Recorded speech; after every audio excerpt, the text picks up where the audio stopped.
Hi, Fiona. Thanks so much for joining me today. It's good to be here, Michaela. So, Fiona, you've been with the National Disability Services, NDS, for the past 3 years. You've been the state manager in Victoria for the last 12 months, and today's your second last day.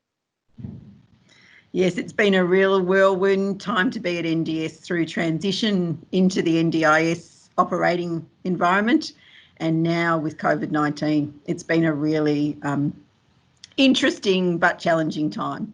Yeah, what a ride. Prior to that, you had 16 years at Solve Disability Solutions. So you've got a real expertise as an occupational therapist in assistive technology.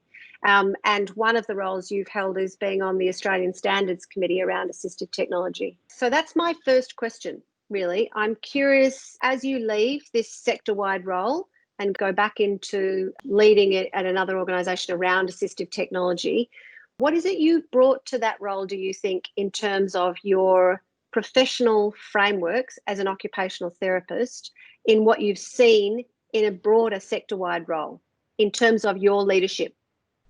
I think one of the things, and picking up on that assistive technology, in my very first lecture when it was around equipment as an OT student, we had a very wise woman say that people will be either independent with aids and equipment or dependent on aids and equipment. And that has really stayed with me, and I think it stayed with me in all my roles in terms of it's really important to look at what you're doing and how it impacts the people that you're supporting. And that, there is so much in assistive technology, those aids and equipment that can really assist people, but there are other people who don't want to have that, and it's informed my practice as an occupational therapist, but also my practice as a leader, in that it's really important to work out how your information and advice or leadership is going to land with people, and really looking at what makes people tick and being able to work with that and really in their frame of reference. If you're actually going to get outcomes that people can own and they want to do, it's not that imposing, really looking at where people are at, and that's where you can have the biggest impact. I think one of my observations, because it's been such a pleasure working with you, Fiona, and it's one of the things that's been really refreshing about what I've observed about the approach you take, is it's very solution focused, pragmatic and collaborative. You've got a naturally collaborative style. There's been a lot of talk about the need with COVID. So what you've seen in terms of COVID and the changes in the way people have worked. You and I have talked over time about collaboration and the way it works or it doesn't work, and what you're seeing in terms of the way that has worked in response to COVID and the pandemic in the last period. One of the things that I want to just pick up on is that collaboration first. That's really important. So I am a very practical person. I like to solve problems, like to get things done. But, as you get older and wiser, that you realise that people have different ways of looking at the world and they can get to a solution. It might not be your solution, but the important thing is that it's a solution. So from being a very young green, and I am an extrovert, absolute extrovert, having to step back and say it doesn't actually matter if it's my solution. It's my role as a leader is to get the problem solved. And I think that's something that really, as I've got a bit older and wiser, has really helped me. And that's really helped in this situation in COVID, is around that collaboration. And I think it's been very challenging for the Australian population that, we haven't seen anything like the health crisis that COVID-19 presents. And we've had a lot of change on our everyday freedoms, things that we've taken for granted. And in disability, it has really impacted on the way we provide services and support to people with disability. And I've really seen my role is working in conjunction with the sector to see how we can best support people with disability and to understand that within the frame of reference of the health implications and the restrictions that have been placed on Victorians because of the health crisis. And really being able to manage that. So one of the things for me that was really important early on was helping the sector to look at, the services that we provide are essential. They're fabulous. They're really great. But what's essential in a health crisis? What's essential to maintaining life and really minimising risk to the health and safety of the people that we support, but also the people that are doing that work as well, and really being able to help the sector to reframe those things, but also to look at what are some other creative solutions that you can still provide support, but it might not be the same as you were doing pre-COVID-19.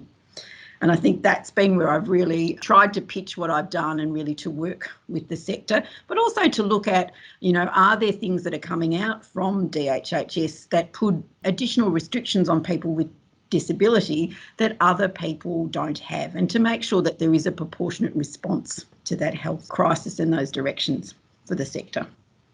So Fiona, you've seen an awful lot of change. You've talked about the degree of transitioning that's been going on over the 3 years that you've been with NDS, but the last 12 months as State Director.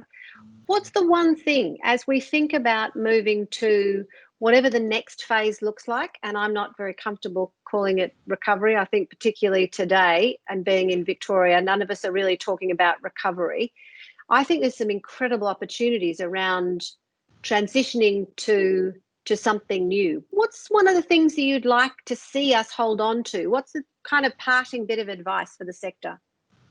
Well, I think it really has. There's been a lot of things that COVID has had a reset, or it's been a fast track for a lot of things. So it's a matter of being able to look at what are the learnings, what are the stories, what has been the success in amongst what has been very trying, and there has been just, we've developed things on the run, we've tried things, we've reviewed them, and new things have happened, is to look at what were the good outcomes for that. And so as an example, one of the things that we predicted at the beginning of COVID-19 and the lockdowns was, when it was the stay-at-home directions, was that we would perhaps see an increase in behaviours of concern for people who were at home and they weren't doing their usual routines. And on the whole, we've actually seen the opposite. And what we've learnt is that for some people, it was that actual push to be out the door at 9 o'clock. And everyone coming home tired and cranky after a day that may have been great, but, they're just tired and cranky and everyone comes home at the same time, that those 2 times of the day where we were seeing that people had behaviours of concern. So what are the things that we can learn from it? Is there a way with the National Disability Insurance Scheme that's really person-centred to be able to look at different supports, different times of day? Another wonderful story about a provider who used to do some groups around skill development and cooking, but in reflection they were more largely a social group. There was a food involved. They're now doing cooking groups via Zoom, where people are given a list of ingredients. They have to go and be able to find them and have those ready for the cooking group. But the cooking group starts at 5 o'clock. And at the end of that session that the person has been very actively involved in, has assistance via Zoom, they have a meal that they can share with their family. And it's done at a time that suits that activity. It's a normal time to getting ready to prepare food and to have that for your family. So I think we're learning lots about different ways of providing services, looking at the timing of those services and really tailoring. I think the other thing is that we've looked at some really, and what we need to consolidate is what are we learning about telepractice. So we have identified that there are gaps in terms of behaviour support or therapy services in regional areas. So what are the things that we've learnt about using Zoom and other, video conferencing facilities to provide services? What are the good things? What are things that we still need to do face-to-face, but how we can balance that, but ensure people who may not have had access to those services can continue to have access to services. That's a fantastic story. I love the one about being ready to have a meal that they can share. It's really interesting hearing the wisdom that you're bringing to that role and the very practical, pragmatic. So, Fiona, on behalf of many people who I know have deeply valued working with you in this role, I really want to say thank you. Thank you for what you have brought to it. It's been a breath of fresh air working with you, and you've modelled really good collaboration and pragmatic. How do we get problem solved, not necessarily with the solution that we were the one that we came up with initially. So thanks very much for your time today, and all the best of luck with your next venture. And you too, Michaela. It's been wonderful working with you, because it is, what we can achieve as a group is far better as individuals. And I think that that's something that hopefully, as we move through COVID, we find a new normal, that's what we retain also, is just that connections and using each other's strengths. Yeah. Thank you. Thanks, Fiona. Thanks.